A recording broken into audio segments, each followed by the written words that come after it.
j'ai découvert chez beaucoup de soignants je ne sais pas comment dire, plus qu'une appétence, enfin, ou la nécessité pour eux de vivre quelque chose dans une dimension artistique et pas seulement soignante, technique, etc. Et si on pouvait marquer ça, c'était pour eux une prolongation naturelle du soin. Il fallait que ça parle aux patients, il fallait que ça parle aussi, ou que ça agisse sur les familles. Et puis, il fallait évidemment, dernier élément de ce triangle, que ça fonctionne avec les membres du service. L'intelligence du dispositif des nouveaux commanditaires permet de prendre du temps aussi. Souvent, on a besoin du temps pour qu'il y ait gestation d'idées dans des situations qui sont tellement spécifiques qu'elles nécessitent véritablement de faire du sur-mesure. Et je crois que les nouveaux commanditaires, c'est de la dentelle, c'est faire sur mesure une œuvre qui correspond véritablement à une situation qui est très spécifique.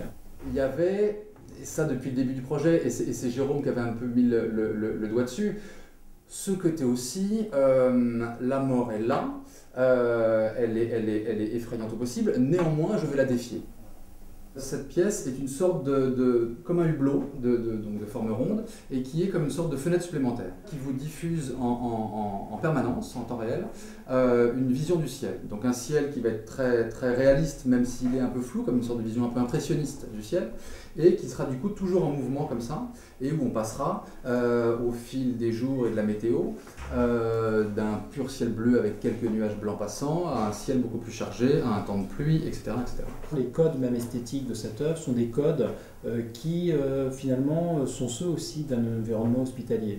C'est-à-dire que l'objet lui-même est un objet qui se fond aussi dans son environnement, qui en est différent et qui a peut-être même une dimension, c'est pas un objet médical, mais c'est pas quelque chose qui théâtralise, qui nous emmène totalement ailleurs, qui nous distrait aussi d'un moment auquel voilà, il faut faire face. On va parler du temps et par cette notion du temps qui fait, évidemment ça nous projette dans le temps qui reste ou le temps qu'on vit et puis ça nous projette aussi par rapport à cette image du ciel qui évidemment est très porteur, pas de religion mais d'un état spirituel, d'un état contemplatif.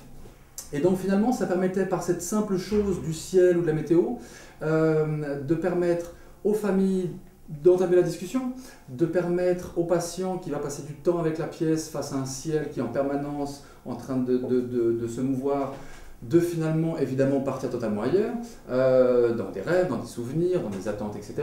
L'objectif est moins d'être sur l'information du temps qu'il fera demain, mais sur la vraie sensation de quelqu'un qui va contempler le ciel pendant plusieurs heures et qui évidemment, son esprit est focalisé sur les nuages à un moment, mais évidemment par ailleurs très vite. Et là pour le coup que ce soit quelqu'un comme vous et moi, allongé dans un champ, ou quelqu'un qui soit sur son lit d'hôpital dans un soin comme celui-là.